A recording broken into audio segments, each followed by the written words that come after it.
వరంగల్ సభలో ప్రస్తావించాల్సిన అంశాలతో పాటు పార్టీ బీఆర్ఎస్గా మారినాక బీజేపీతో కొనసాగిస్తున్న స్నేహపూరిత వాతావరణం కావచ్చు, బీజేపీతో వ్యవహరించాల్సిన అంశాల విషయంలో కూడా ప్రస్తావన వచ్చింది. కాబట్టి బీజేపీ తనను జైల్లో పెట్టిందనే భావన కూడా కలిసి ఉంటుంది.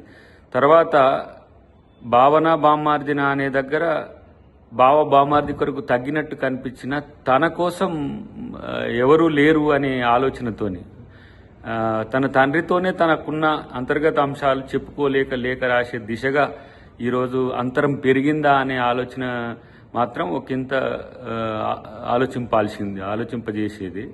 అన్నిటికంటే ముఖ్యంగా ఈరోజు బీఆర్ఎస్లో కానీ బీజేపీలో కానీ అంతర్గత పోరు మూడు ముక్కలాటగా కొనసాగుతున్నది. సో దాన్ని కాంగ్రెస్ పార్టీకి అంటగట్టాలని చూడడం అనేది దుర్మార్గం. ఎప్పుడు కూడా కాంగ్రెస్ పార్టీ ఈ తరహా రాజకీయాలను ప్రోత్సహించలేదు. మా పార్టీలో ఉండే అంతర్గత వైరుధ్యాలనే అటు బీజేపీ ఇటు బీఆర్ఎస్ వాడుకొని మమ్మల్ని చీల్చే ప్రయత్నం చేసినా అందరం ఏకతాటి మీదకి వచ్చి ఈరోజు ఈ రాష్ట్రంలో అధికారంకి వచ్చినాం. మాకు ప్రజలే లక్ష్యంగా ఉంటుంది తప్పితే ఈ పార్టీల మధ్యన ఉన్న వైరాల్ని అంతరాల్ని రాజకీయంగా మార్చుకోవాల్సిన అవసరం, ఆ దుర్గతి కానీ ఆ స్థాయి రాజకీయాలు కాంగ్రెస్ పార్టీ చేయాల్సిన అవసరం రాదు.